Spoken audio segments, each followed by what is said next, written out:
প্রথমেই আপনাদের একটা কথা বলি, আপনারা অনেকেই আছেন যারা গল্প শুনছেন কিন্তু আমাদের চ্যানেলটিকে সাবস্ক্রাইব করছেন না।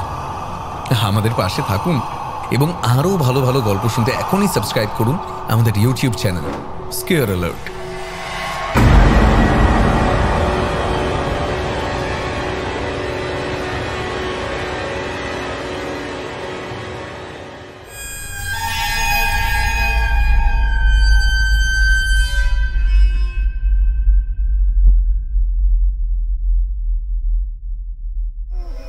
আমি কে?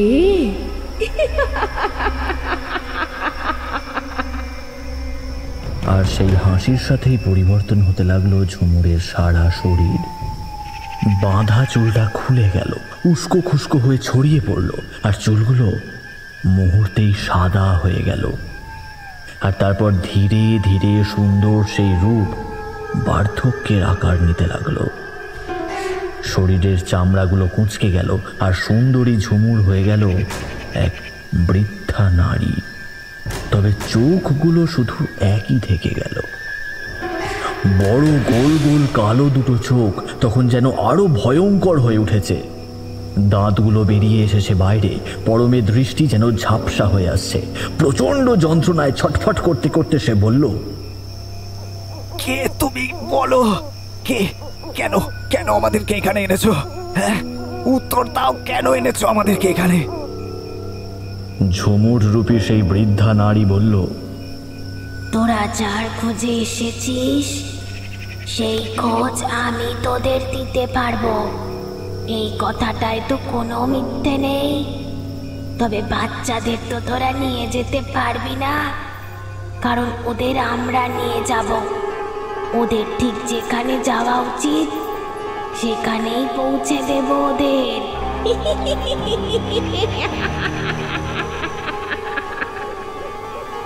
পরম কিছুই বুঝে উঠতে পারল না কথাগুলো। অসম্ভব যন্ত্রণায় ছটফট করতে করতে জ্ঞান হারালো সে।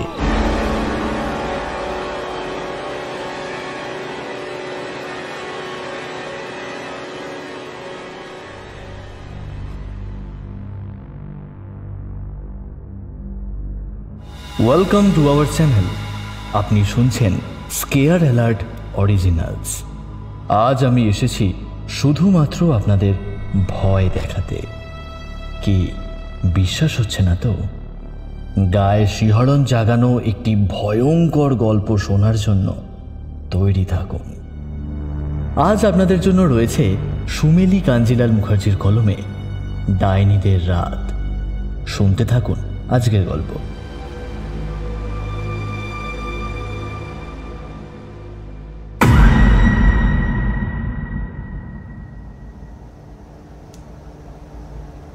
রাত 12:30টার সময় নিজের ঘরের টেবিল ল্যাম্পটা জ্বালিয়ে একটা জরুরি কাজ করছিল রঞ্জন। তখনই ফোনটা বেজে ওঠে তার। হ্যালো, হ্যাঁ বল সৌরভ, এত রাতে ফোন করলি যে? সব ঠিক আছে তো? আরে ঠিক থাকলে কি আর এখন ফোন করতাম? একটা কেস আছে, নিবি কিনা বল?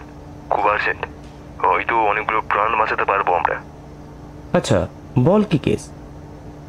ইউটিউবে একটা খবর জানলাম, চ্যানেলটা আরবান এরিয়ায় গিয়ে বিভিন্ন খবর জোগাড় করে। একটা প্রত্যন্ত গ্রাম, বুঝলি, জনবসতিও খুব বেশি নেই। তো সেখানে এক বৃদ্ধ ভদ্রলোক বলছিল সে গ্রাম থেকে নাকি অনেক বাচ্চা উধাও হয়ে গেছে হঠাৎ করে। কেউ খেলতে বেরিয়ে আর ফেরেনি, আবার কেউ স্কুল থেকে আর বাড়ি ফেরেনি। এমনও হয়েছে যে ঘরের মধ্যে থেকেও বাথরুম করতে গিয়ে আর ফেরেনি। ওদের সন্দেহ এসব এক ডাইনির কাজ, সেই নাকি বাচ্চাদের নিয়ে গেছে। অনেক বছর আগে এই ডাইনিকে নাকি পিটিয়ে হত্যা করা হয়েছিল, তারই প্রতিশোধ নিচ্ছে সে। ধুর, যত ভুলভাল। ওই আগের গ্রামে যে কেসটা ছিল ব্রহ্মদৈত্যের, দেখবি এটা ওই রকমই একটা কেস। হ্যাঁ তা হোক, তবে ব্রহ্মদৈত্য যে ছিল না, ওটা একটা গ্যাংয়ের চক্রান্ত ছিল। এটা তো আমরাই ফাঁস করেছিলাম। আর কত ভিউ হয়েছিল বল ভিডিওটায়? চল আবার ভাইরাল ভিডিও। একদিকে যেমন ডাইনি রহস্যটাও জানা যাবে, আর চ্যানেলেও টাকা ঢুকবে। কি বলিস? তবে সৌরভ, আমাদের মেইন উদ্দেশ্য হচ্ছে মানুষকে সত্যিকারের ভূত দেখানো। শুধুই চ্যানেলের রোজগার কিন্তু নয়। কত গালাগাল খেতে হবে বলতো? যখন দেখা যাবে যে ডাইনির কোনো গল্পই নেই, তখন তো বাজে কমেন্টে ভরে যাবে। আমি চাই সত্যিই যেখানে ভূত আছে এমন কোনো জায়গায় গিয়ে নেক্সট শ্যুটটা করতে। এবারে আর যেখানে সেখানে নয় প্লিজ, শুধু ভাইরাল আমি হতে চাই না। বেশ, তোর চ্যানেল, তাই তোর কথাই শেষ কথা। আর কি বলবো, তবে ভিডিওটা একবার জাস্ট দেখতে পারিস, আমি লিঙ্ক পাঠাচ্ছি। ফোনটা রেখে দিল সৌরভ। হোয়াটসঅ্যাপে মেসেজ ঢুকতেই তাড়াতাড়ি সৌরভের পাঠানো লিঙ্কটায় ক্লিক করে ভিডিওটা দেখল রঞ্জন। ভাবতে লাগলো সত্যিই কেসটা হাতে নেওয়া উচিত কিনা। তারপর লাইটটা অফ করে ঘুমিয়ে পড়ল।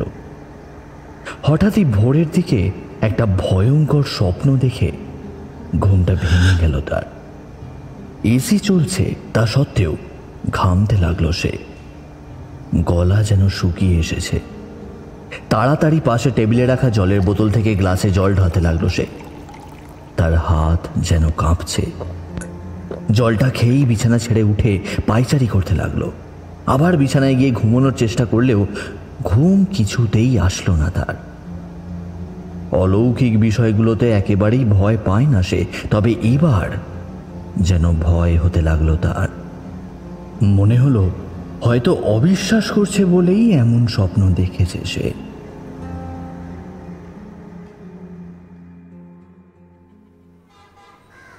সকাল হতেই বন্ধুদের ফোন করে ক্লাবে ডাকলো। সবাইকে স্বপ্নটার কথা বলতেই সৌরভ মজা করে বলল, ভাই ভাই ডাইনি রাগ হয়েছে, তুই ওর অস্তিত্বকে বিশ্বাস করিস নি, সম্মানে লেগেছে ভাই। ইটস নট ফানি ইয়ার। আমি দেখলাম একটা অন্ধকার ঘর, আর সেখানে হালকা আলোয় দেখা যাচ্ছে কালো কাপড় পরে অনেকগুলো মহিলা বসে আছে। তাদের সবার পাকা চুল, চোখ আর দাঁতগুলো বড় বড়, দাঁতে কিটকিট শব্দ করছে ওরা। আর ওদের মধ্যে একজন মাংস চিবোচ্ছে, কাঁচা মাংস, তবে মুরগির বা পাঠার নয়। সে যেন কোনো মানুষের পা, সেটা হাতে নিয়ে। কথাটা বলতেই ঘেন্নায় বমি উঠে এলো সবার। অনুশ্রী ছুটে গেল বেসিনের দিকে। সৌরভ বলল, এইসব দেখার মানে কি রঞ্জন? আমিও তো এটাই ভাবছি। এসব ভূত প্রেত পিশাচ ডাইনি কিছুই আমি মানি না, তোরা তো তা জানিস। যা দেখিনি শুধুই লোকের মুখে শুনে মানবো কেন? তবে এত শুনি তাই আগ্রহ আছে, সেজন্যই তো আজ কবে থেকে এদের দেখার চেষ্টা করছি। তবে পরপর দুটো ভালো গেস পেলেও দুটোই শালা ঠপবাজি। তবে এখানে কিছু ব্যাপার আছে সৌরভ, কোনোদিন এমন স্বপ্ন আমি দেখিনি, বিশ্বাস কর। তবে এবার কেন দেখলাম? পরম হেসে বলল,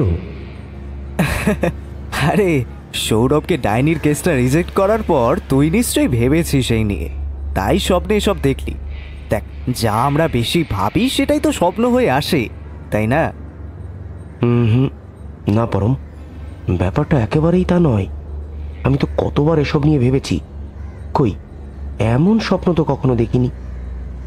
অনুশ্রী বাথরুম থেকে আসতেই রঞ্জন বলল, কিরে, ঠিক আছিস তো? একটু জল দে তো। জল খেয়ে অনুশ্রী বলল, আমার মনে হয় এই কেসটা তোর নেওয়াই উচিত। এখানে কোনো ঢপবাজি নেই, নয় এমন অদ্ভুত স্বপ্ন তুই কেনই বা দেখবি? রঞ্জন সৌরভকে জিজ্ঞেস করল, গ্রামটার নাম কি রে সৌরভ? মতিয়ারি, যাবি? পরের দিন সকালেই মতিয়ারির উদ্দেশ্যে গাড়ি নিয়ে বেরিয়ে পড়ল রঞ্জন, সৌরভ, অনুশ্রী আর পরম। নদিয়া জেলার অনেক ভিতরে অবস্থিত এই প্রত্যন্ত গ্রাম মতিয়ারি। লাল মাটির রাস্তা ধরে লোকজনকে জিজ্ঞেস করতে করতে তারা পৌঁছলো অবশেষে। একটা বোর্ডে লেখা আছে মতিয়ারি চক, সেখানেই নেমে পড়ল ওরা। গাড়ি থেকে নেমে পরম বলল, ভাই কোথায় এলাম রে? জায়গাটা জাস্ট একবার দেখ। সবাই নেমে চারপাশটা তাকিয়ে দেখল। একদিকে ফাঁকা মাঠ আর একদিকে সবুজ ঘন জঙ্গল। সূর্যের আলো যেন সেখানে পৌঁছই না। গাছপালাই যেন সমস্ত আলো শোষণ করে নিয়েছে। ঘড়িতে সবে সকাল 10টা, অথচ তখনই যেন মনে হচ্ছে সন্ধে নেমেছে। রঞ্জন কিছু বলছিল না।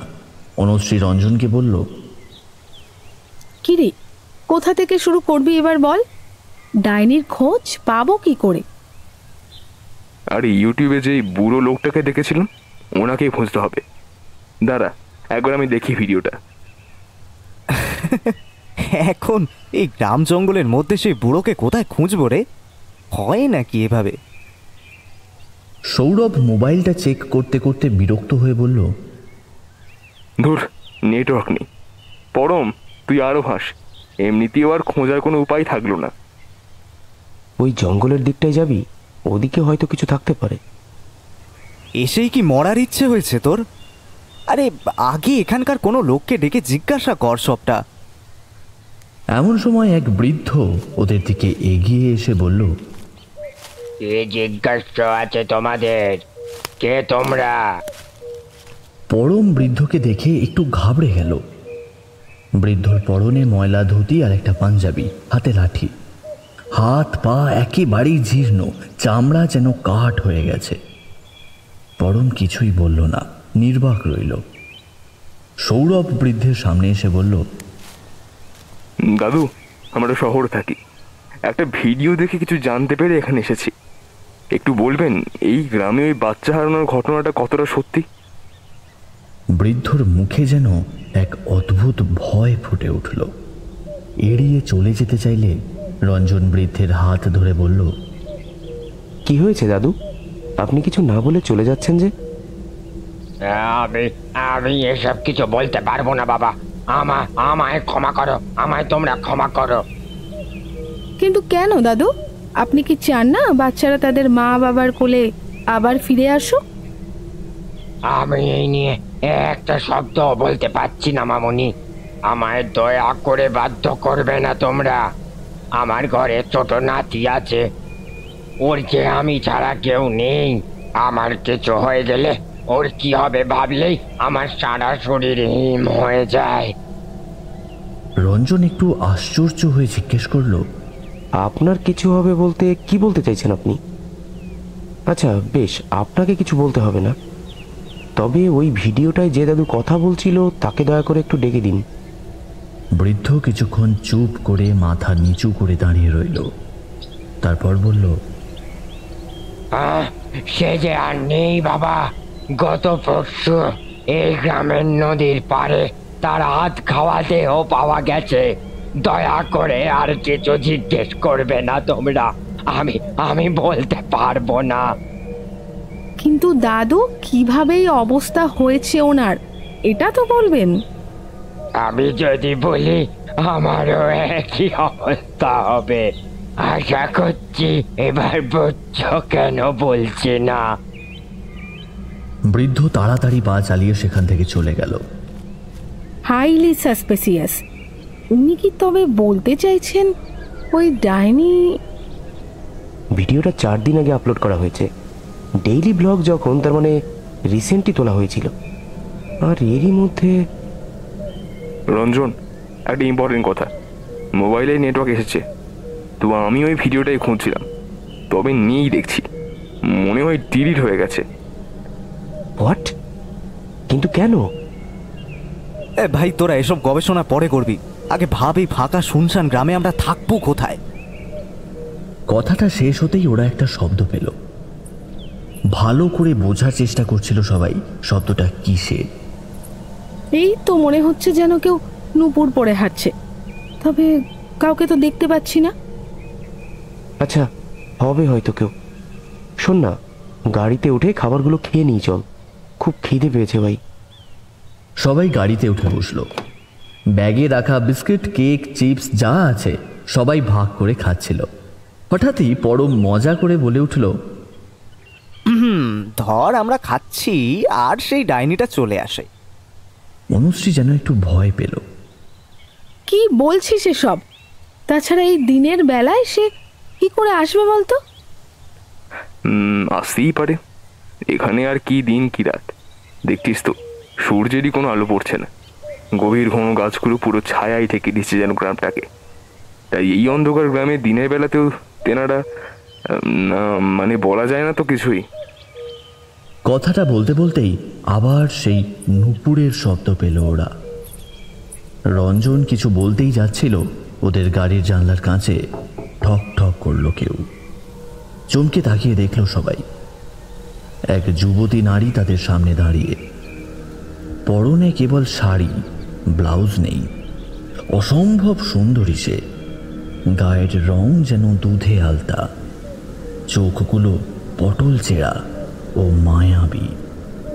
রঞ্জন বলল, আপনি কে? কি দরকার বলুন তো? আপনি কে? আপনারা আমার গ্রামে এসেছেন, তাই আগে আপনারা পরিচয় দেবেন, এটাই তো নিয়ম। বেশ, আমি রঞ্জন, আর এরা আমার বন্ধু সৌরভ, পরম আর অনুশ্রী।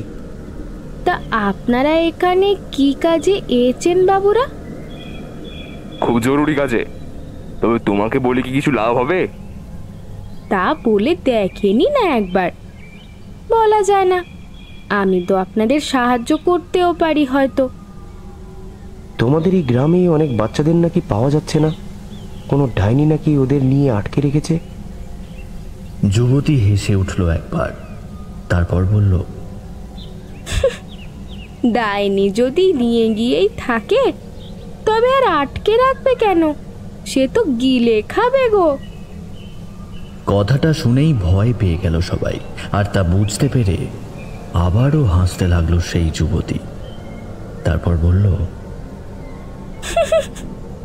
তোমরা তো শুনেই ভয় পেয়ে গেলে, তা নিজের চোখে দেখলে কি করবে? মানে কি বলতে চাইছো তুমি? না না, এমনি বললাম। তা বাবুরা, আপনারা কি শুধু ডাইনির খোঁজেই এই গায়ে এসেছেন? হ্যাঁ, আসলে আমরা সেই বাচ্চাদের খুঁজতে এসেছি, আর অবশ্যই এই ডাইনির ব্যাপারটার সত্যতাও যাচাই করতে চাই। আদৌ এটা ডাইনির কাজ নাকি মানুষরূপী কোনো শয়তানের? বেশ, তা আমি কি কোনো সাহায্য করতে পারি আপনাদের? অবশ্যই, আমাদের একটু থাকার ব্যবস্থা করে দাও প্লিজ। এই গ্রামের কিছুই তো চিনি না আমরা, আদৌ কোনো থাকার জায়গা আছে কিনা নিশ্চিন্তে 2-1 দিন থাকতে পারি, ব্যাস। দেখো না একটু। 2-1 দিনেই কাজ হয়ে যাবে তো আপনাদের? দেখো, সেটা বলা মুশকিল, তবে চেষ্টার কোনো ত্রুটি রাখবো না। খুব তাড়াতাড়ি বাচ্চাদের খুঁজে বের করাই আমাদের উদ্দেশ্য। বেশ, তবে আমার সাথে চলুন। কত দূর? বরং তুমি আমাদের গাড়িতে উঠে এসো। না বাবু, এটা সম্ভব নয়। ও রাস্তা যে বড় খারাপ, আপনার এই গাড়ি ওখানে ঢুকবে না। আপনারা নেমে আসেন আর আমার সাথে চলেন। আর কেউ কিছু বলল না। গাড়ি থেকে নেমে এলো সবাই। ব্যাগ থেকে ক্যামেরাটা বের করে নিল পরম। তারপর ক্যামেরা অন করে চারিদিকে লেন্স ঘুরিয়ে ঘুরিয়ে ভিডিও করতে লাগলো। যুবতীকে অনুসরণ করে চলতে লাগলো ওরা, আর পরম সবটাই রেকর্ড করছিল। যুবতীর নুপুরের শব্দটাই যেন কেমন অদ্ভুত, সবার কানে গিয়ে বাজছে। অনুশ্রী রঞ্জনের কানে ফিসফিস করে বলল, আচ্ছা, নুপুরের এত শব্দ হয়? কেমন অদ্ভুত না? হ্যাঁ, তা ঠিক। শব্দটা একটু বেশি তীব্র, কানে বাজছে। যুবতী দাঁড়িয়ে গেল, তারপর পিছন ফিরে বলে উঠল, আমার নুপুরের শব্দে তোমাদের কি অসুবিধে হচ্ছে? না না, তা কেন হবে? আচ্ছা, তোমার নামটাই তো জানা হলো না। যুবতী আবার সামনের দিকে ঘুরে হাঁটতে শুরু করলো, তবে রঞ্জনের কথার উত্তর সে দিল না। এবার সৌরভ বলে উঠল, হ্যাঁ, তোমার নামটা কি? আমার নাম ঝুমুর।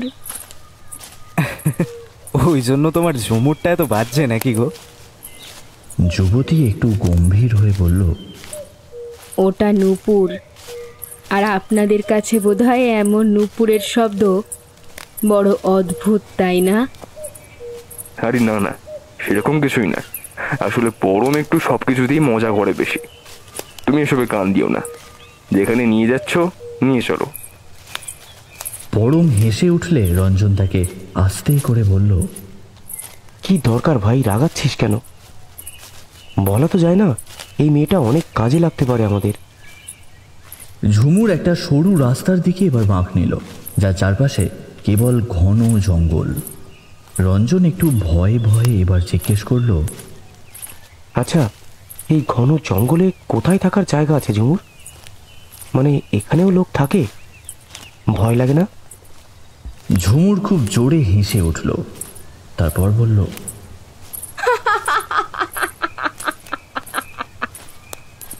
এই গ্রামে সবাই এভাবেই থাকে গো বাবু।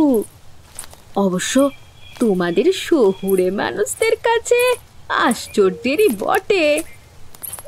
বেশ কিছু দূর যাবার পর সৌরভ বলল, আর কত দূর ঝুমুর? মানে অলরেডি অনেক ভিতরে চলে এসেছি আমরা। এই ঘন জঙ্গলে কোনো ভয় নেই তো? ঝুমুর আবার খুব জোরে হেসে উঠল আর বলল,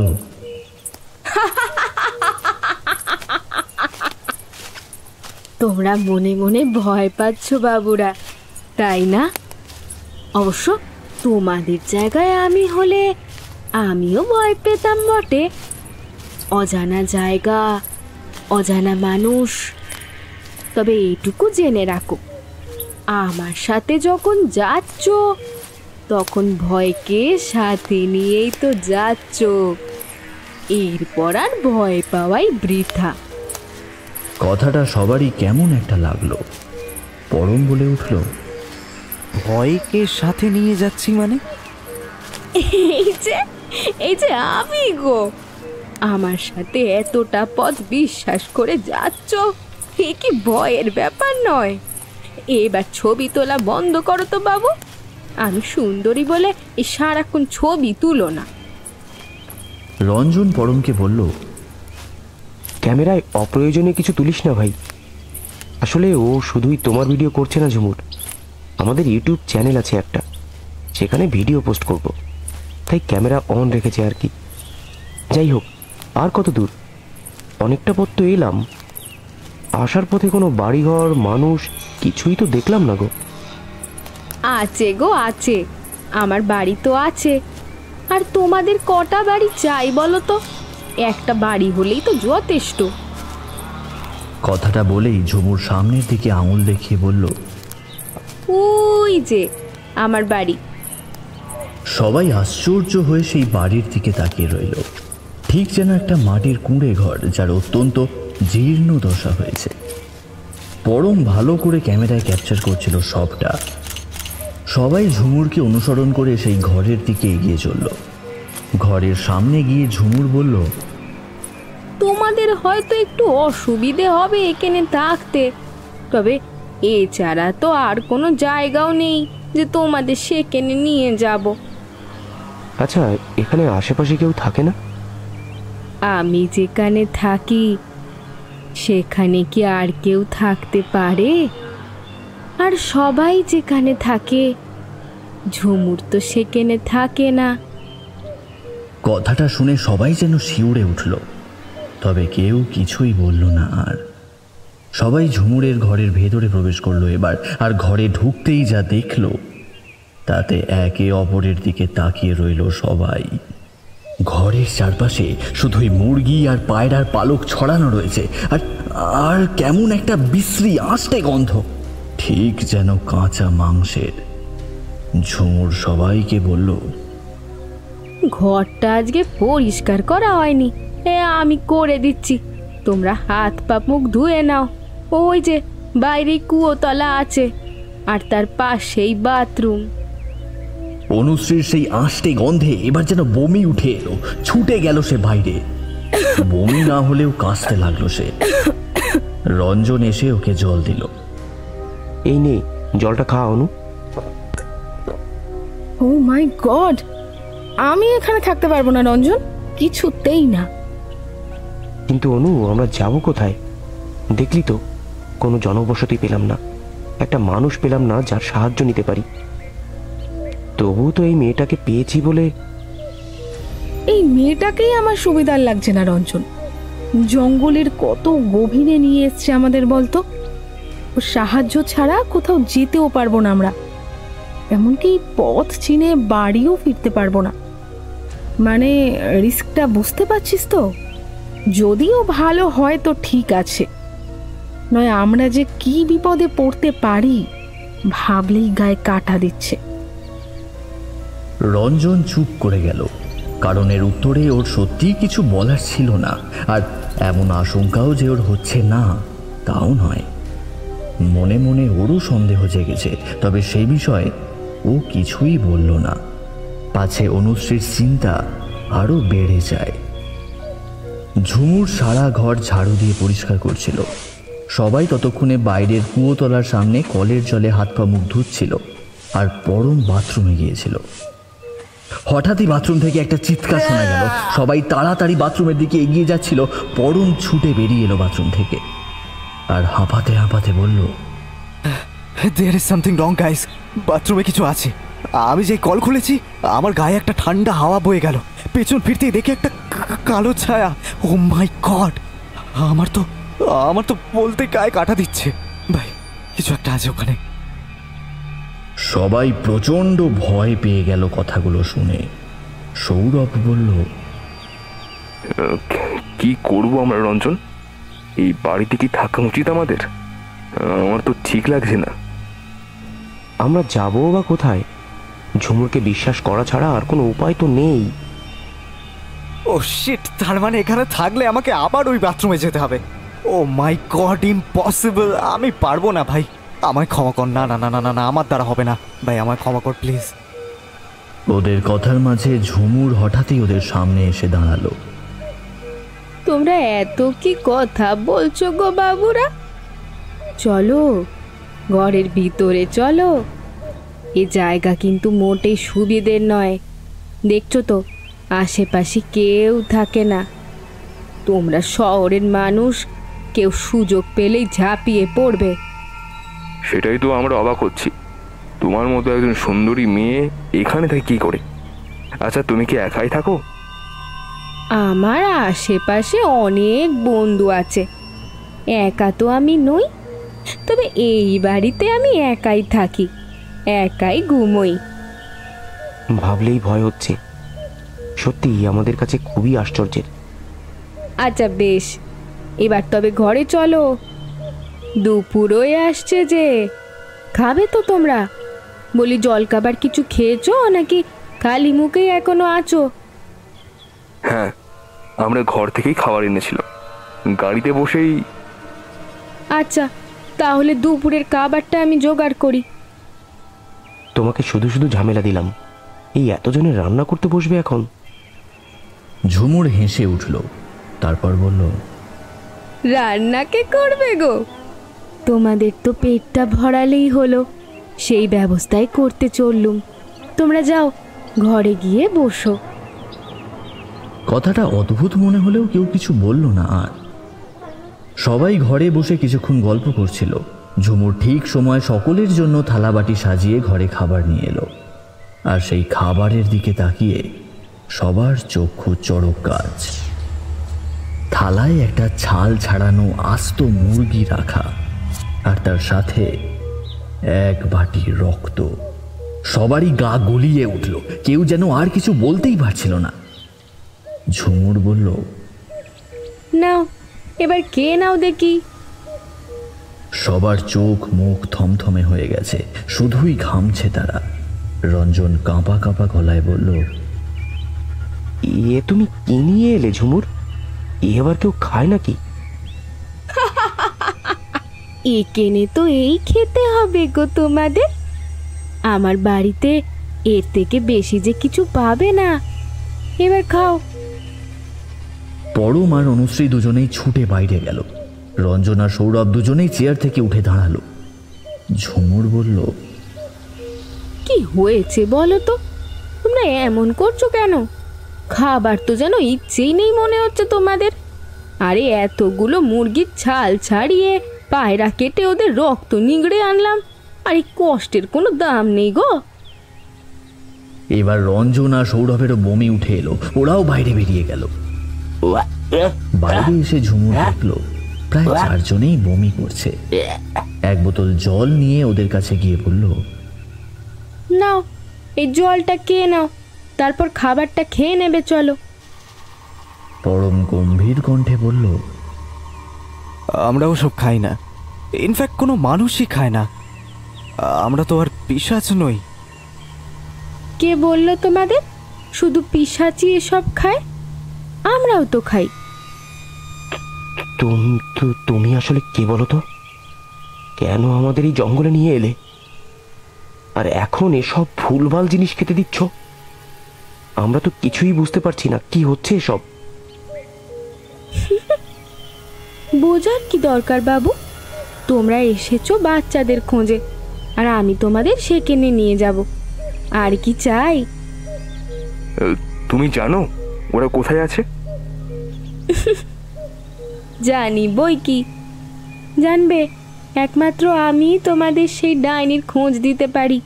তাই আমার সাথেই থাকো, এতে তোমাদেরই লাভ। সবাই চুপ করে গেল। ঝুমুর হাসি মুখে ঘরের ভিতরে চলে গেল। অনুশ্রী আস্তে করে রঞ্জনকে বলল, আমরা কি তাহলে এখানে এসে ফেসে গেছি রঞ্জন? তাই তো মনে হচ্ছে। এই মেয়েটা কোনো সাধারণ মেয়ে নয়, নয় এসব কেউ দেয়। আমার তো মনে হচ্ছে ও মানুষই নয়। কোন মানুষ এসব খাই বলতো? আর যদি তাই হয় তবে ভাবতে পারছিস আমাদের সাথে কি হতে পারে? ও ছলে কৌশলে আমাদেরকে এখানে এনেছে। ওর নিশ্চয়ই কিছু একটা মতলব আছে। আমার মন কেমন কু ডাকছে জানিস।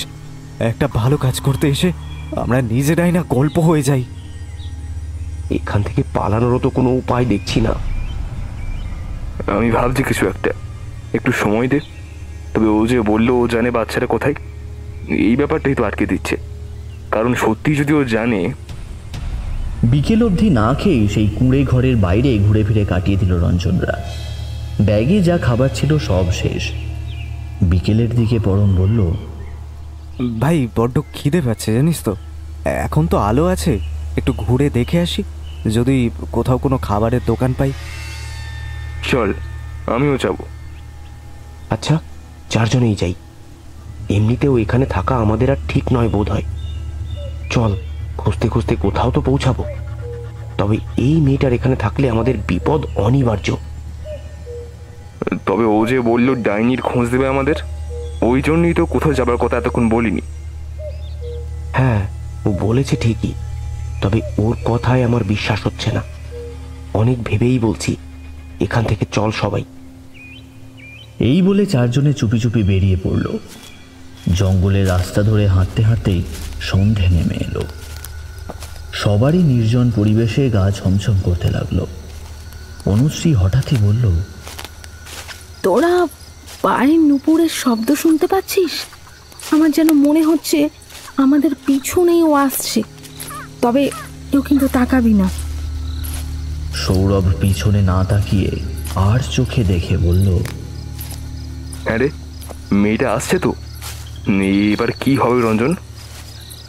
ঝুমুর পিছন থেকে ডাক দিল ওদের, ও বাবুরা, ও দিদিমণি গো, কোথায় চললে তোমরা? চারজনেই পিছনে না তাকিয়ে সামনের দিকে এগিয়ে যেতে লাগলো। তারপরই তারা দেখল তাদের থেকে 10 পা এগিয়ে হাঁটছে ঝুমুর। সকলেই ভয়ে শিউরে উঠল। ঝুমুর দাঁড়িয়ে গেল আর ওদের দিকে ঘুরে দাঁড়ালো। চারজনেই এবার উপায় না পেয়ে দাঁড়িয়ে গেল। রঞ্জন সাহস করে বলল, তুমি তো পিছনে ছিলে, সামনে এলে কি করে? হ্যাঁ, কে কে তুমি?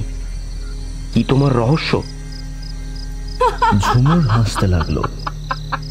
জঙ্গলের মধ্যে সেই হাসি যেন প্রতিধ্বনিত হতে লাগলো।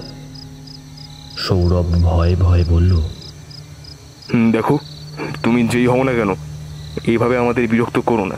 সরে যাও সামনে থেকে, আমাদের যেতে দাও। কোথায় যাবে গো তোমরা? আমি তো সেখানেই যাব।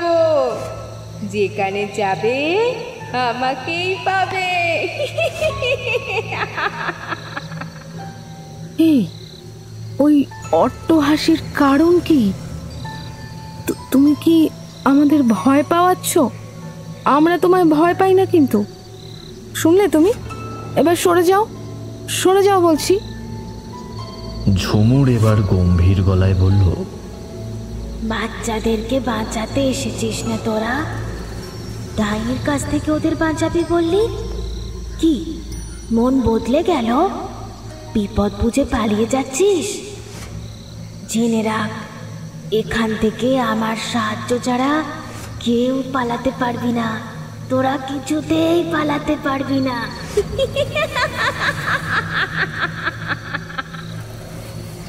চারজনই অন্যদিকে ঘুরে হাঁটতে লাগলো। তবে হাঁটতে হাঁটতে আবারও সেই একই জায়গায় এসে পড়ল তারা, যেখানে ঝুমুর দাঁড়িয়ে আছে। আবারও তারা অন্যদিকে ঘুরে অন্য পথ ধরে এগোতে লাগলো।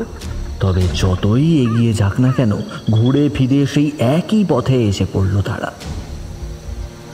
অমাবস্যার রাত, তাই একেবারেই ঘুটঘুটে অন্ধকার হয়ে আছে চারিদিক। সবাই মোবাইলের লাইট জ্বেলে হেঁটে চলেছিল। চারজনেই বেশ ক্লান্ত। পরম হাঁপাতে হাঁপাতে বলল, এভাবে কোথাও পৌঁছাতে পারবো কি আমরা? অন্ধকার হয়ে গেছে, আজ আর ফেরার কোনো উপায় নেই। রঞ্জন, আমাদের কোনো উপায় নেই ভাই ফেরার। এর থেকে তো ওই মেয়েটার বাড়িতে থাকলেই পারতাম, অন্তত এইভাবে ঘুরতে হতো না। কথাটা বলতেই সামনের চোখ দুটো জলজল করে উঠল। ভয় কেঁপে উঠল চারজনেই। তারপর কেউ বলে উঠল, আমি আছি গো বাবুরা, তোমরা আমায় ছেড়ে চলে গেলেও আমি তোমাদের ছাড়িনি গো, ছাড়বো না। রঞ্জন মোবাইলের টর্চের আলোটা সামনে ফেলতেই দেখল সাদা শাড়ি পরে দাঁড়িয়ে আছে ঝুমুর। আর কি ভাবছো গো বাবুরা? রাত হয়ে এলো, এখানে আর থেকো না। ভূতে বিশ্বাস করো নিশ্চয়। জানবে এই জঙ্গলে ভূত প্রেত পিশাচ সব আছে। কখন ঘাড়ে চেপে বসবে, ঘাড় মটকে দেবে, কেউ বলতে পারে না। চলো আমার ঘরে চলো তোমরা। জানবে ওটাই এই মুহূর্তে সবচেয়ে নিরাপদ জায়গা তোমাদের। কোনো উপায় না পেয়ে ঝুমুরের দিকে এগিয়ে চলল সবাই। পরম খেয়াল করলো মোবাইলের টর্চের আলোয় তাদের চারজনেরই ছায়া দেখা যাচ্ছে, কিন্তু ঝুমুরের কোনো ছায়াই পড়ছে না। রঞ্জনের কানে ফিসফিস করে সে কথাটা বলল, সামনে একবার দেখ, ঝুমুরের ছায়া কেন পড়ছে না বলতো? রঞ্জন দেখে আশ্চর্য হয়ে বলল, তাই তো, জানি কি ব্যাপার, যেটা ভাবছি সেটাই সত্যি না তো? তবে ওকে ফলো করা ছাড়া আর কোনো উপায়ও তো নেই আমাদের। ঝুমুরের বাড়ির কাছে চারজনেই এসে দাঁড়িয়ে পড়ল।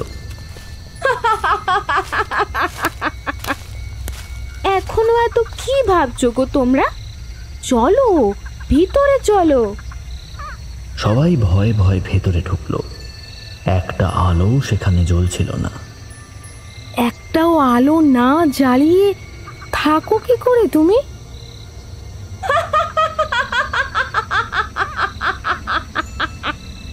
আমার আলো লাগে না গো দিদিমণি, আমি তোমাদের জন্য আলোর ব্যবস্থা করে দিচ্ছি।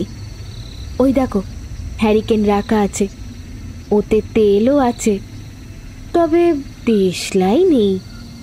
তোমাদের কাছে থাকলে জ্বালিয়ে নাও। হ্যাঁ, আমার কাছে দেশলাই আছে। তাড়াতাড়ি পকেট থেকে দেশলাইটা বের করে হ্যারিকেনটা চালালো সৌরভ। তারপর চারজনেই বসে পড়ল মাটিতে। সেই সকালের পরে আর কিছুই পেটে পড়েনি তাদের। খিদেতে শরীর যেন আরো ক্লান্ত লাগছে। হঠাৎই পরম খেয়াল করলো ঝুমুর আর সেই ঘরে নেই। আরে, এই ঝুমুর কোথায় গেল? এই তো ছিল। বাইরে গেছে হয়তো। আমরা আজ রাতটা এখানে কোনোভাবে কাটিয়ে কাল সকাল হলেই অন্য কোথাও চলে যাব। রাতটা ভালো করে কাটলে হয়। না জানি এই মেয়েটা কে, কি এর উদ্দেশ্য। না চাইতেও সেই এখানেই আসতে হলো আমাদের। আচ্ছা পরম, ভিডিওটা ঠিকমতো করছিস তো, যার জন্য আমাদের আশা? হ্যাঁ, আমি যখন প্রয়োজন মনে হচ্ছে রেকর্ডিং অন করে দিচ্ছি। ভয়েসটা আমি পরে নেব। রঞ্জন ওদের কথা শুনে বলল, শুধু ভিডিও করার জন্যই কি আমরা এখানে এসেছি সৌরভ? আমাদের আসল উদ্দেশ্যটা ভুলে যাস না। ভুলিনি রঞ্জন, তবে এই মেয়েটার উপর ভরসা করে সেই বাচ্চাদের খোঁজ পাবো বলে তো মনে হচ্ছে না। কাল সকাল হলেই গ্রামের চারপাশে খোঁজ করতে হয় ভালো করে, যদি এমন কাউকে পায় যে আমাদের সাহায্য করতে পারে। সৌরভের কথাটা শেষ হতেই ঝুমুর সেই ঘরে প্রবেশ করলো। তোমরা এখান থেকে যাবার কথা কেন বলছো গো বাবুরা? এখানে কি যত্ন আত্মীর কোনো ত্রুটি হচ্ছে তোমাদের? আচ্ছা যাকে, এই শুকনো মুড়িটা কে নাও দেখি। সারাদিন তো একেবারে না খেয়ে আছো। দুপুরে অত ভালো খাবার দিলাম, তাও তো কেলে না। কি দোষ করলো কে জানে খাবারগুলো। তবে এই মুড়িটা আশা করি হাসি মুখে খাবে তোমরা। একটা বড় হাঁড়িতে অনেকটা শুকনো মুড়ি ছিনিয়ে নিয়ে খেতে লাগলো সবাই।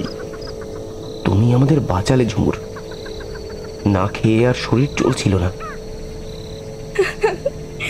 আমি অত খারাপ নই গো, তোমরা আমাকে না জানি কি ভাবছো। আচ্ছা খেয়ে ঘুমিয়ে পড়বে। হ্যাঁ, আমি চললাম। তুমি কোথায় যাচ্ছ? এই তো বাইরেই শোবো আমি, তোমরা আরামে ঘুমো। কোনো অসুবিধে হলে আমায় ডেকো। ঝুমুর চলে গেল। সবাই যেহেতু খুব ক্লান্ত ছিল, তাই মুড়ি খেয়েই তারা ঘুমিয়ে পড়ল। তখনও রাত হয়নি। ধীরে ধীরে রাত হলো। নিস্তব্ধ পরিবেশ যেন আরো নিঝুম হলো। পরমের ঘুমটা হঠাৎই ভেঙে গেল। দেখলো তার বন্ধুদের দিকে একবার। সবাই গভীর ঘুমে আচ্ছন্ন ছিল। বাইরে বেরিয়ে বাথরুমের দিকেই যাচ্ছিল সে। অন্ধকারে প্রায় কিছুই দেখা যাচ্ছিল না। মোবাইলের টর্চের আলোটা তাড়াতাড়ি জ্বালিয়ে নিল। তারপর হাঁটতে হাঁটতে এক জায়গায় গিয়ে দাঁড়িয়ে গেল। দেখল ঝুমুর বাথরুমের ঠিক পাশেই মাটিতে একটা চাদর বিছিয়ে শুয়ে আছে। চারিদিক থেকে কেমন যেন সব শব্দ আসছিল। অসম্ভব ভয়ঙ্কর সেই পরিবেশ। তার উপরে এত অন্ধকার, এত নিস্তব্ধতা।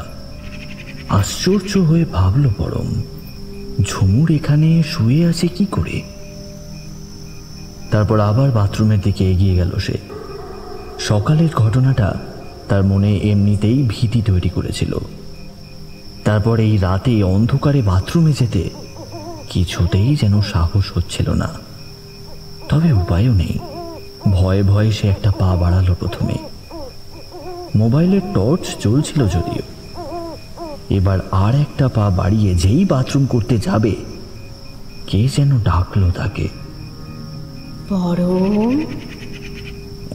এক নারীর কণ্ঠস্বর। চমকে পিছনে তাকিয়ে দেখলো সে, তবে কেউই ছিল না। তাড়াতাড়ি বাথরুম করে পা চালিয়ে ঘরের দিকে এগিয়ে যাচ্ছিল, এমন সময় আবার সেই নারীর কণ্ঠস্বর। এবারে না চাইতেও যেন ফিরে তাকালো সে। দেখলো ঝুমুর দাঁড়িয়ে। ওকে আকর্ষণ করতে লাগলো যেন ঝুমুরের রূপ, যৌবন। সেই আকর্ষণেই ঝুমুরকে অনুসরণ করে এগিয়ে চলল সে। ঝুমুর এক জায়গায় এসে মাটিতে শুয়ে পড়ল। পরমও ঝুমুরের পাশে শুয়ে পড়ল। তারপর ঝুমুরকে মাথা থেকে পা অবধি স্পর্শ করতে লাগলো সে। ঝুমুর আষ্টে পিষ্টে জড়িয়ে ধরল পরমকে। পরমও ওকে জড়িয়ে ধরল। যৌনতার এই মায়াজালে পরম আচ্ছন্ন হয়ে পড়ল। এক সময় পরমের মনে হলো ওর পিঠে নখ দিয়ে ক্রমাগত আছড়ে চলেছে ঝুমুর।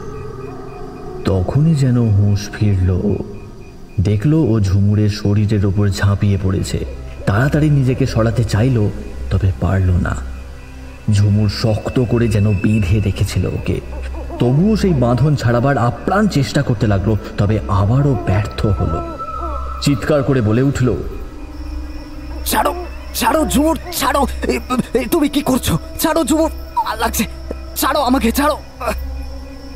সেই শক্ত বাঁধনে সারা শরীর যেন ব্যথা করতে লাগলো পরমের। পিঠে আঁচড়ের তীব্রতা যেন আরো বেড়ে গেছে। পরমের পিঠ জ্বলতে লাগলো। আর এক সময় ঝুমুর কামড় বসালো পরমের গলায়। চিৎকার করে উঠল পরম, ছাড়ো আমাকে। কি অদ্ভুত! ওর চিৎকার ওর বন্ধুরাও শুনতে পেল না। পরমের গলা থেকে রক্ত বেরোতে লাগলো। ব্যথায় কাতরাতে কাতরাতে ও বলল, কে তুমি? এভাবে এভাবে আচড়াচ্ছ, কামড়াচ্ছ কেন?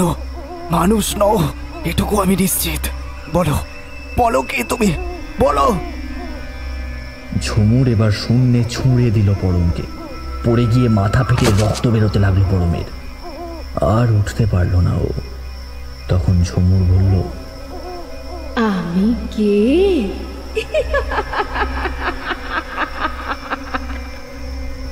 আর সেই হাসির সাথেই পরিবর্তন হতে লাগলো ঝুমুরের সারা শরীর। বাঁধা চুলটা খুলে গেল, উস্কো খুস্কো হয়ে ছড়িয়ে পড়ল, আর চুলগুলো মুহূর্তেই সাদা হয়ে গেল। আর তারপর ধীরে ধীরে সুন্দর সেই রূপ বার্ধক্যের আকার নিতে লাগলো। শরীরের চামড়াগুলো কুঁচকে গেল, আর সুন্দরী ঝুমুর হয়ে গেল এক বৃদ্ধা নারী। তবে চোখগুলো শুধু একই থেকে গেল। বড় গোল গোল কালো দুটো চোখ তখন যেন আরো ভয়ঙ্কর হয়ে উঠেছে। দাঁতগুলো বেরিয়ে এসেছে বাইরে। পরমের দৃষ্টি যেন ঝাপসা হয়ে আসছে। প্রচন্ড যন্ত্রণায় ছটফট করতে করতে সে বলল, কে তুমি, বলো কে, কেন কেন আমাদেরকে এখানে এনেছো? হ্যাঁ, উত্তর দাও, কেন এনেছো আমাদেরকে এখানে? ঝুমুর রূপী সেই বৃদ্ধা নারী বলল, তোরা যার খোঁজে এসেছিস সেই খোঁজ আমি তোদের দিতে পারবো, এই কথাটায় তো কোনো মিথ্যে নেই। তবে বাচ্চাদের তো তোরা নিয়ে যেতে পারবি না, কারণ ওদের আমরা নিয়ে যাব। ওদের ঠিক যেখানে যাওয়া উচিত সেখানেই পৌঁছে দেব ওদের।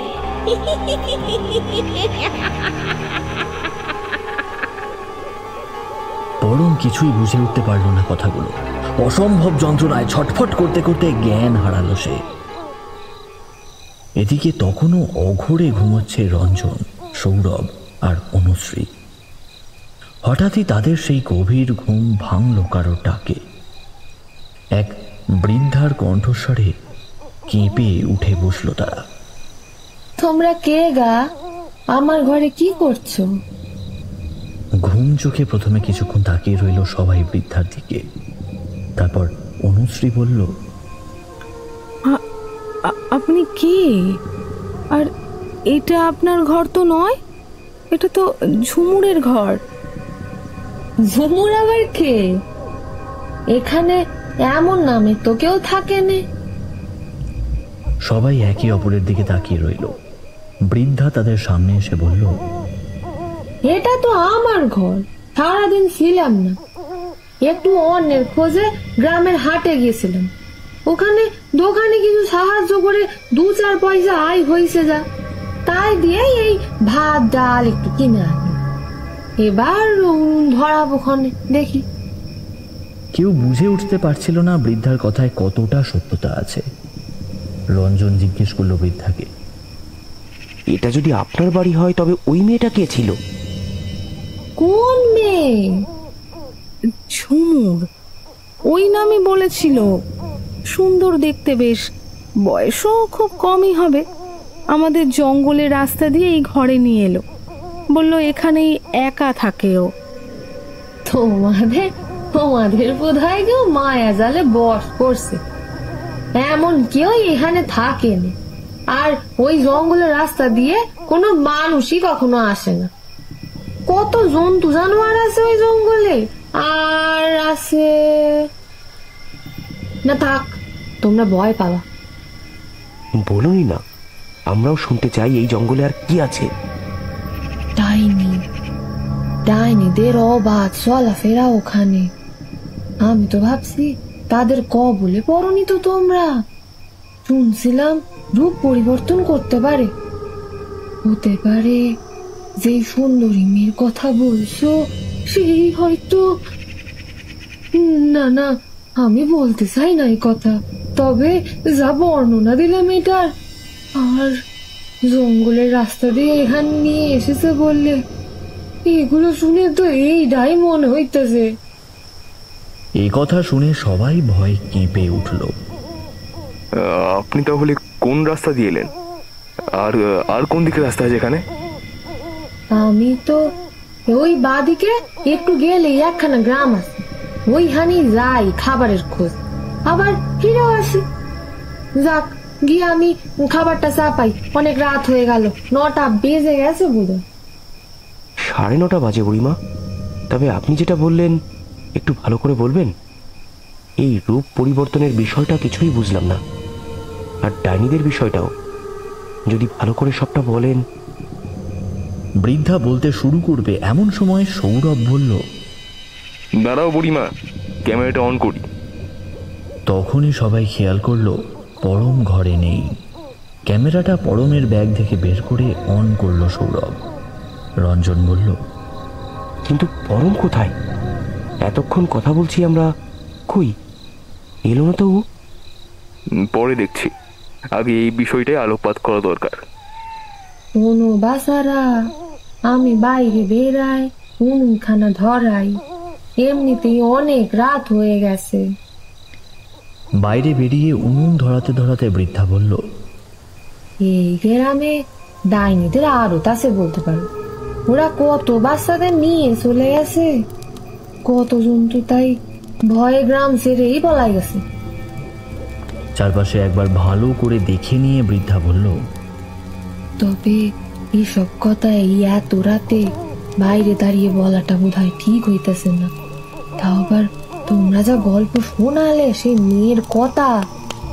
যাই হোক, আমি বরং রান্নাটা করে নিয়ে ঘরে গিয়ে তারপরে বলছি তোমাদের। হ্যাঁ, আচ্ছা আচ্ছা, তোমরাও তো কিছু খাওনি নিশ্চয়ই, খাবে একটু ডাল ভাত লঙ্কা লেবু এগুলা মেখে।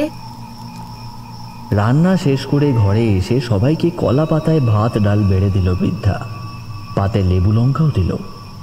রঞ্জন বলল, পরম কোথায় গেল বলতো? বাথরুমে তো নেই দেখলাম, ও না এলে খায় কি করে? কার কথা বলছো তোমরা? আমাদের এক বন্ধু এখানেই ঘুমিয়েছিল আমাদের সাথে, ঘুম থেকে উঠে ওকে আর দেখতে পাচ্ছি না। গেছে হয়তো হাঁটতে। এত রাতে এই পরিবেশে হাঁটতে বেরোবে? না না না, এটা সম্ভব নয়। আচ্ছা শোনো, তোমরা আগে খায় নাও, তারপর খুঁজতে বেরিও না। এই বলে বৃদ্ধা নিজেও খেতে শুরু করলো। তারপর সবাইকে জিজ্ঞেস করলো, কিন্তু তোমরা এই গায়ে এসো কেন? সেটাই তো বুঝতে পারতেছি না। আমরা বাচ্চাদের উদ্ধার করতে এসেছি বুড়িমা, তবে কোনো খোঁজ এখনো পাইনি। উপরন্তু নিজেরাই জড়িয়ে পড়েছি হয়তো ডাইনিদের জালে। বাহ বাহ বাহ বাহ, এ তো খুব ভালো কথা। আজ পর্যন্ত কেউ ওই বাচ্চাদের কথা ভাবেনি জানো, এমনকি কোনো তান্ত্রিকও ভয়ে এগিয়ে আসেনি কোনোদিন। তবে এই পথ কিন্তু বড়ই কঠিন, তোমরা পারবে? আমাদের যে পারতেই হবে বুড়িমা। এবার আপনি দয়া করে বলুন, আর কি কি জানেন ওই ডাইনিদের সম্বন্ধে? বুড়িমা বলতে শুরু করলো, এই গ্রামে মেয়ে বউদের ওপর সে আদিকাল থেকেই অত্যাচার হয়েছে, এখনো কিছুই বদলায় নাই। আর যে মেয়েরা সন্তান জন্ম দিতে অক্ষম বা যাদের স্বামী অকালে মরে যায়, তাদেরকে ডাইনির নাম দিয়ে পিটিয়ে মেরে ফেলা হয় জানো এখানে। আর তারাই মরে গিয়ে ডাইনি হয়ে এই গ্রামের লোকেদের ওপর প্রতিশোধ নিচ্ছে।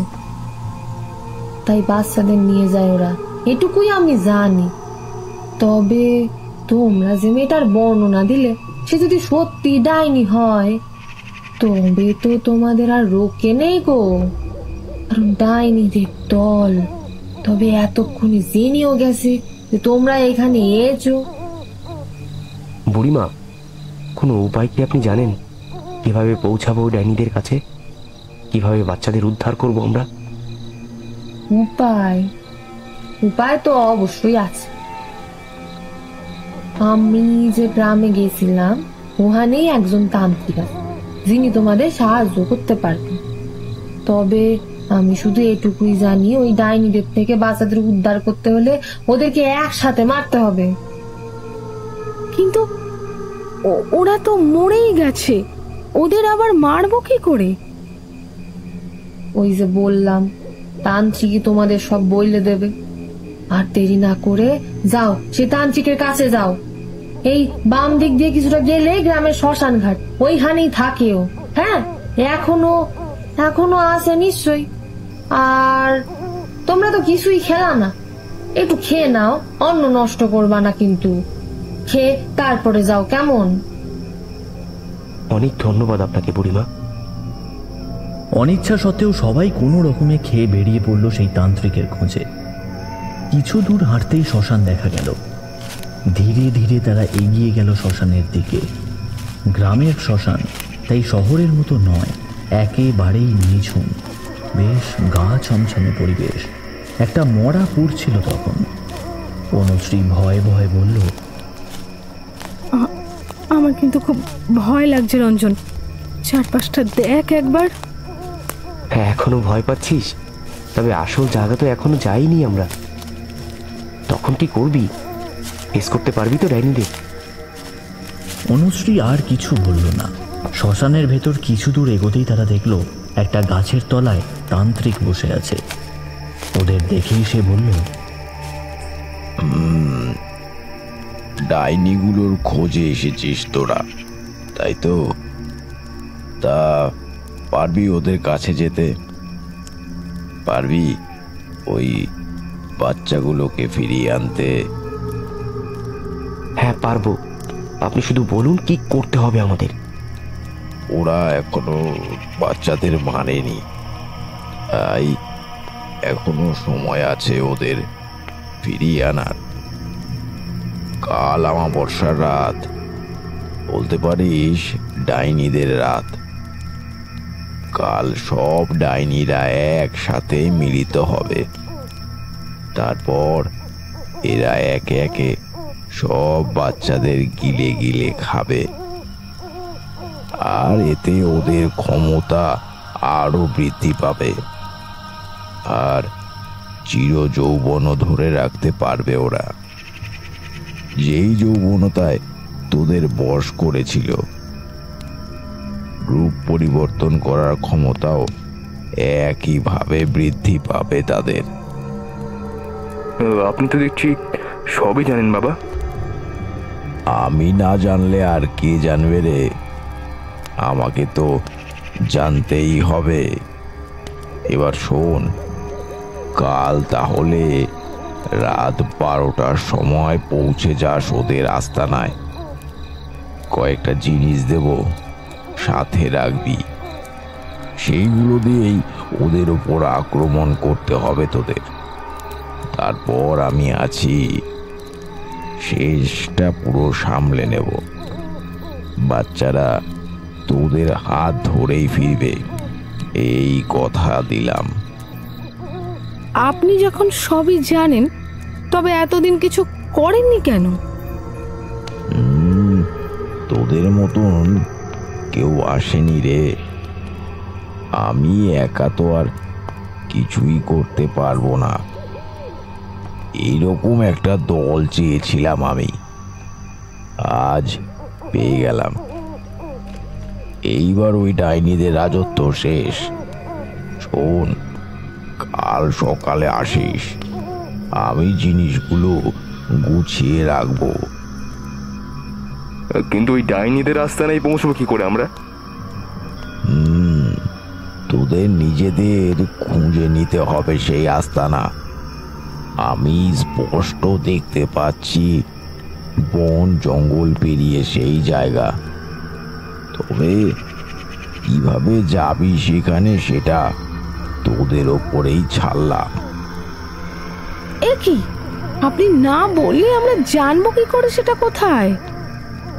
মা কালীর ওপর ভরসা রাখ, উনি তোদের পথ দেখাবেন। এখন যা, সকাল 8টার মধ্যে চলে আসবি। সবাই চলে গেল। শ্মশান থেকে বেরিয়ে সেই বুড়িমার বাড়ির দিকেই এগিয়ে যাচ্ছিল সবাই। আর কোনো যাওয়ার জায়গাও তো নেই ওদের। তবে সেই বাড়ির ভেতরে যেতেই চমকে উঠল তিনজনে। কেউ নেই সেখানে। অনুশ্রী বলে উঠল, ও কি, কোথায় গেল বুড়িমা?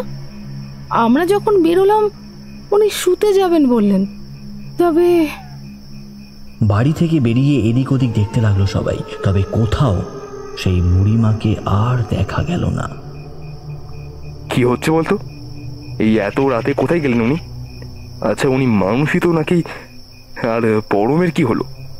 এখনো তো এলো না, কোথায় গেছে বলতো? কথাটা বলতে বলতেই সামনে তাকিয়ে চমকে উঠল সৌরভ। সামনে তাদের বন্ধু পরম দাঁড়িয়ে। কি তুই কোথা থেকে আসছিস? আমি তো এখানেই আছি, তোরা দেখতে পাসনি? কি বিশ্বাস হচ্ছে না? চল ওইদিকে চল, দেখাচ্ছি। জঙ্গলের ধারে নিয়ে গিয়ে আঙুল দেখিয়ে পরম বলল, ওই যে দেখতে পাচ্ছিস, কিছু দেখতে পেলি? দেখ দেখ দেখ, ভালো করে দেখ, ওই গাছটার পাশে দেখ। সবার গা হাত পা ঠান্ডা হয়ে গেল, কারণ গাছের পাশে পরমের রক্তাক্ত লাশটা পড়ে আছে। সবাই বুঝতে পারল সামনে যে দাঁড়িয়ে আছে সে পরমের প্রেতাত্মা। আর কেউ ভয় কিছুই বলতে পারছিল না। কিছুক্ষণ সবাই চুপ। এসব কি করে হলো পরম? তুই কি সত্যি? আমি আর নেই। ওই ঝুমুরের রূপে যে ডাইনি এসেছিল আমাকে মেরে দিয়েছে আমাকে। সবার চোখে জল। অনুশ্রী কাঁদতে কাঁদতে বলল, কি হলো পরম? আমরা তো একটা ভালো কাজ করতে এসেছিলাম, তবে এসব কেন? ওই জন্যই তো ওই ডাইনি আমাকে মেরে দিল। ও জেনে গেছে আমরা কি চাই। আমাকে ছলে কৌশলে বশ করলো প্রথমে। আমি ওর রূপের মোহতে হারিয়ে গেছিলাম, ব্যাস শেষ করে দিল আমাকে। এবার তোরা ওর টার্গেট। তবে তোদের বাঁচতেই হবে রঞ্জন। দেখ আমি তো পারিনি, তবে তোর কিন্তু কিছুতেই ওর ফাঁদে পা দিবি না। তোরা কেউ দিবি না ওর ফাঁদে পা। ওত পেতে বসে আছে, তোদেরকে কখন মারবে। তবে তোদেরকে তো ওই বাচ্চাদের উদ্ধার করতেই হবে। কত মায়ের কোল তোরা আবার ভরিয়ে দিবি। কথা দে তোরা, এই গ্রাম থেকে নিজেদের উদ্দেশ্য সফল করে তোরা সবাই ফিরবি। কথা দে। কথা দিলাম, কাল যাব আমরা ওই ডাইনিদের আস্তানায়। তবে সেটা কোথায় তাই এখনো জানি না। আমি তোদের নিয়ে যাব সেখানে। আমি দেখেছি ওই ডাইনিদের একসাথে বসে যজ্ঞ করতে। কাল অমাবস্যার রাতে আরো জোরদার হবে ওদের এই যজ্ঞ। সেটা তোদের যেভাবেই হোক বন্ধ করতে হবে। তারপর ওদের অস্তিত্ব মিটিয়ে বাচ্চাদের ফিরিয়ে আনতে হবে। কে পারবি না তোরা? কিন্তু কিভাবে করবো এসব আমরা? তান্ত্রিকের কথা মতো সবটা করবি। আপাতত আমার সাথে চল। পরমের পিছন পিছন যেতে লাগলো সবাই। জঙ্গলের ভিতর দিয়ে হাঁটতে হাঁটতে অনুশ্রী ভয়ে ভয়ে বলল, এত রাতে জঙ্গলের মধ্যে এভাবে হেঁটে যাওয়া কি সেফ হবে আমাদের জন্য? আমি যে দিনে আসতে পারবো না, তাই তোরা যদি ওদের আস্তানা দেখতে চাস তবে তো এখনই যেতে হবে তোদের। কিছু দূর গিয়ে দাঁড়িয়ে গেল পরম। আঙুল দেখিয়ে বলল, ওই দেখ, ওই গাছগুলো যেখানে শেষ হয়েছে ওখানেই গোল করে বসে রয়েছে ওরা। সৌরভ কিছু জিজ্ঞেস করতে যাবে পরমকে, এরই মধ্যে পরম হাওয়ায় মিলিয়ে যায়। সবাই আস্তে আস্তে এগিয়ে গিয়ে গাছের আড়াল থেকে দেখে ডাইনিদের দল সেখানে বসে আছে। ভয়ে যেন হাড় হিম হয়ে যায় রঞ্জনদের। বেশিক্ষণ না দাঁড়িয়ে আবার ফিরে যায় তারা। তারপর তান্ত্রিকের দেওয়া ঠাকুরের ফুল নিয়ে সারা রাত রাস্তার একধারে বসে কাটিয়ে দেয়। পরের দিন সকালে তান্ত্রিকের কথা মতো তারা শ্মশানে যায়। তান্ত্রিক তাদের কয়েকটা মরা পোড়ার ছাই ভরা কৌটো দিয়ে বলে, ওই কৌটোগুলোর মধ্যে মরা পোড়ার ছাই ভরে ওগুলোতে মন্ত্র পড়ে দিয়েছি। আর একটা হলো ধূপের বাক্স। তোরা আজ রাত 12টার সময় ওদের আস্তানায় গিয়ে ওই ধূপের বাক্স খুলে সব ধূপকাঠি একসাথে জ্বালিয়ে দিবি। এই গন্ধ ওদের সহ্য শক্তির বাইরে। দেখবি এই গন্ধ পেয়ে ওরা ছটফট করতে শুরু করবে, তোদের দিকে ছুটে আসবে। আর ওরা আসলে এই কৌটো থেকে ছাই নিয়ে ওদের দিকে ছিটিয়ে দিবি। ওরা আস্তে আস্তে সমস্ত শক্তি হারাবে, দুর্বল হয়ে পড়বে ওরা। তখন ওদের জিজ্ঞেস করবি বাচ্চাদের কথা, কষ্টের জ্বালায় ওরা বলতে শুরু করবে। ব্যাস, বাচ্চাদের নিয়ে তোরা চলে আসবি। তারপরের কাজটা আমার। ওই ডাইনিদের অস্তিত্ব ওদের দুর্বল অবস্থাতেই শেষ করা সম্ভব। তোরা ওদের শক্তি ক্ষয় করে ওদের দুর্বল করে দে, বাকিটা আমি করে নেব। কথা মতোই সবাই ঠিক রাত 12টার সময় ডাইনিদের সেই আস্তানায় গেল। ক্যামেরায় সব রেকর্ড করছিল সৌরভ। আস্তানার বাইরে দাঁড়িয়ে রঞ্জন বলল, আমরা যা করতে যাচ্ছি ঠিক করছি তো? বেঁচে ফিরে আসতে পারবো তো? আমরা বাচ্চাদের নিয়েই ফিরবো রঞ্জন। মায়েদের কোলে সন্তানদের ফিরিয়ে দেব আমরা, তাতে প্রাণ গেলে যাক। আয়, হাতে হাত রেখে শপথ করি আমরা আমাদের উদ্দেশ্য যেভাবেই হোক সফল করবই। পরমের অকাল মৃত্যু বৃথা যাবে না। অনুশ্রীর হাতে হাত রাখলো রঞ্জন আর সৌরভ। তারপর আস্তে আস্তে ডাইনিদের দিকে অগ্রসর হতে লাগলো তারা। আর ডাইনিদের দেখতে পেয়ে তিনজনে দাঁড়িয়ে গেল। তারা দেখল ডাইনিরা এক জায়গায় জড়ো হয়ে কেমন পাগলের মতো নাচছে। ভয়ঙ্কর তাদের মুখের অঙ্গভঙ্গি, সে যেন চোখে দেখা যায় না। আর তারপর যা চোখে পড়ল তাতে হাত পা ঠান্ডা হয়ে গেল রঞ্জনদের। ডাইনিরা নাচছে আর তাদের সামনে মাটিতে শুয়ে আছে প্রায় 10-12 জন বাচ্চা। ভয়ে ঢোক গিলতে লাগলো তিনজনে। তারপর তাড়াতাড়ি বাক্স থেকে ধূপকাঠিগুলো বের করে জ্বালাতে শুরু করলো রঞ্জন আর অনুশ্রী। আর সৌরভ সবটা ক্যামেরায় রেকর্ড করে চলেছিল।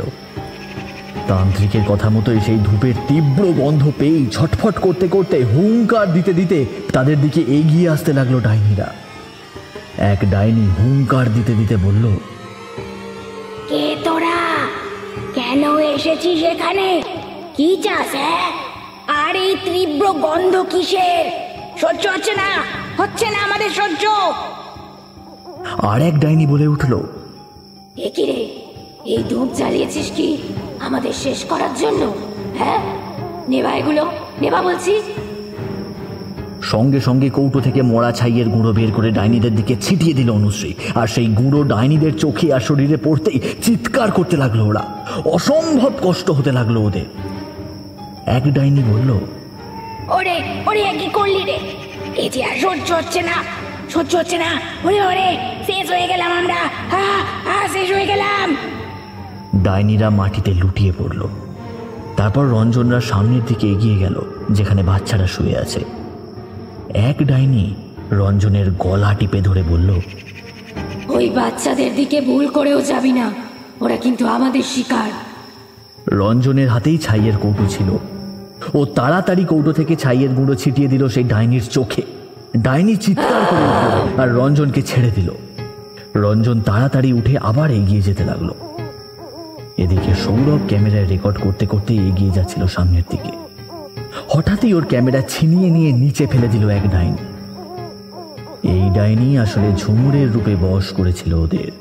সৌরভের হাত দুটো চেপে ধরে মুচকে দিতে লাগলো সে। সৌরভ ব্যথায় কাতরাতে কাতরাতে রঞ্জন আর অনুশ্রীকে বলল,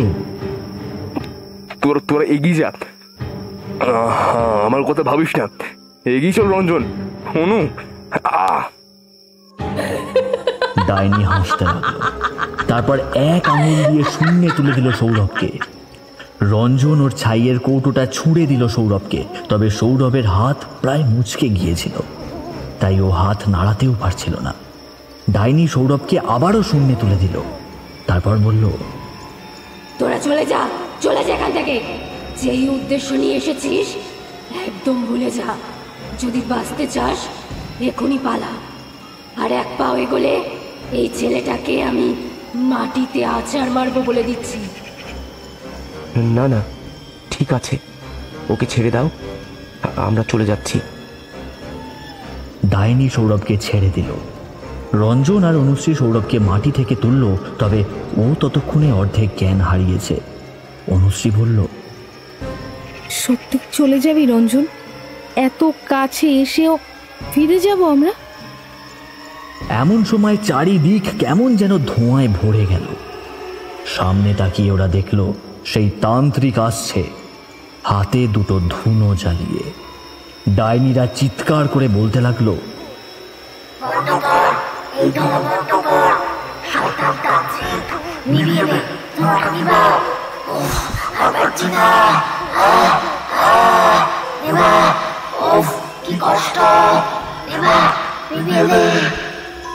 ওই বাচ্চাদের কষ্ট হচ্ছে না? ওদের যে আটকে রেখেছিস, আর ওদের মায়েরা, আরে তোদের যারা কষ্ট দিয়েছে তারা তো আর ওই বাচ্চাদের মা বাবা নয়, তাই না? শুধু শুধুই নিজেদের প্রতিশোধের আগুনে নিরীহ শিশুগুলোকে কষ্ট দিচ্ছিস। তবে আর নয়, আজ তোরা শেষ। তোদের অস্তিত্বকে মিটিয়ে দেব আমি। যাও, তোমরা বাচ্চাদের নিয়ে এসো, আমি এদের দেখছি। এই বলে তান্ত্রিক ধুনুচির ছাইগুলো ডাইনিদের গায়ে ছুঁড়তেই ডাইনিরা জ্বলে পুড়ে শেষ হয়ে যেতে লাগলো, আর চিৎকার করতে করতে একসময় মাটিতে মিশে গেল ওরা। ওদিকে বাচ্চাদের অচৈতন্য অবস্থায় উদ্ধার করে তাদের বাড়িতে ফিরিয়ে দেওয়া হলো। সৌরভকে গ্রামের হাসপাতালে নিয়ে যেতে হলো। জ্ঞান ফিরতেই ও জিজ্ঞেস করলো, বাচ্চারা ঠিক আছে তো রঞ্জন? এই অনু, আমরা জিতেছি তো? ক্যামেরার রেকর্ডিংটা চালিয়ে দিয়ে অনুশ্রী বলল, তুই অজ্ঞান হয়ে গিয়েছিলিস, তারপরেই তান্ত্রিক বাবা এসে ওই ডাইনিদের সব পরিকল্পনা ব্যর্থ করে, ওদের চিরতরে শেষ করে দেয়। আর বাচ্চাদের একে একে আমরা বাড়ি পৌঁছে দিয়ে আসি ওদের বাবা মার কাছে। আমরা জিতেছি সৌরভ, জিতেছি আমরা, 100% সফল হয়েছি। ভিডিও দেখতে দেখতে বলল, এটাই তো ন্যাচারাল, কারণ ওরা মানুষ নয়, ডাইনি। আর ডাইনিরা কি ক্যামেরায় ধরা দেয় বন্ধু? আর এখানেই আমাদের সার্থকতা। সেই কবে থেকে ভূত দেখার চেষ্টায় ছিলাম, কোথায় না গেছি বল? এই এতদিনে আমরা সফল হয়েছি। আর দেখ, এই ভিডিও ইউটিউবে দিতেই আমাদের সাবস্ক্রাইবার কত বেড়েছে। আর ভিউটাও একবার দেখ, জাস্ট একদিনেই 50,000। আর কি চাই? পরমকে যদি না হারাতাম তবে জমিয়ে সেলিব্রেট করতে পারতাম। পরমের বডি শহরে পাঠানো হয়েছে, পোস্টমর্টেম হবে। এবার আমাদেরও যেতে হবে। বাট থ্যাংক ইউ সৌরভ, তুই বললি বলেই এই সফলতম কাজটা আমরা করতে পারলাম। একদিকে আমাদের চ্যানেলের যেমন ভালো হলো, সাথে সেই বাবা মায়েরাও নতুন জীবন পেল। শুধু পরমের মৃত্যু যদি না হতো তবে ওই মিশনে কোনো দাগ থাকতো না। এনিওয়ে, নেক্সট প্ল্যান কি?